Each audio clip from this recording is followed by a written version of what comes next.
Que s'est-il réellement passé le 7 avril 2018 à Douma, en Syrie?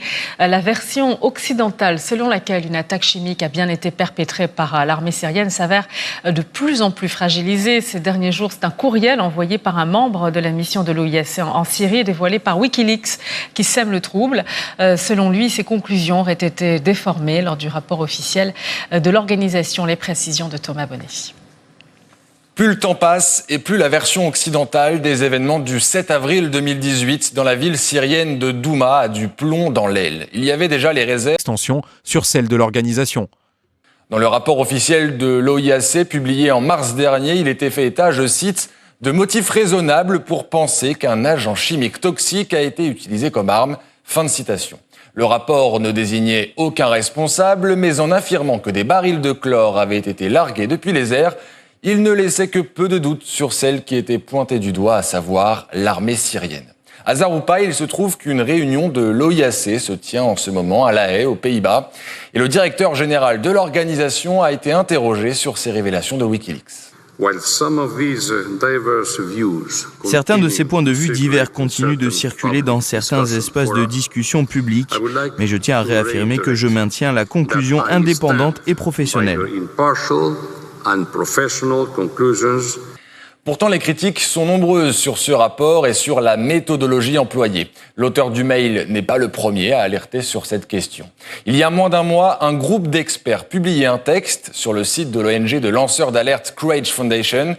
Et parmi les signataires du texte, José Bustani, ancien directeur de l'OIAC. Le témoignage nous a convaincus que des informations clés concernant l'analyse chimique, la toxicologie et les études balistiques, ainsi que les témoignages directs ont été occultés, ostensiblement pour favoriser une conclusion préétablie. Ça commence donc à faire beaucoup de doutes pour une enquête de plus en plus controversée. Le récit des événements du 7 avril 2018 à Douma, en Syrie, tel qu'il a été livré par les pays occidentaux, est contesté. Et c'est pourtant cette version, s'appuyant notamment sur des images postées sur les réseaux sociaux, qui avait conduit la France, les États-Unis et le Royaume-Uni à lancer des frappes en Syrie.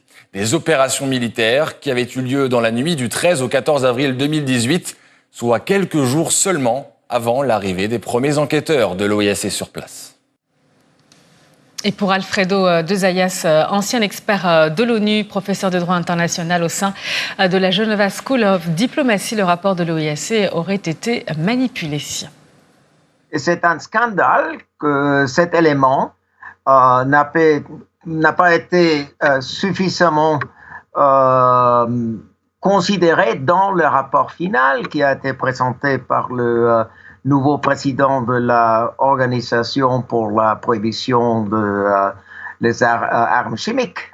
Et on va supprimer toute l'information qui ne correspond pas. C'est ça qui est arrivé ici. C'est ça la raison pour laquelle déjà un inspecteur l'année dernière avait protesté, et c'est comme on vient d'apprendre par Wikileaks, ce qui d'autres ont aussi présenté, le rapport a été manipulé.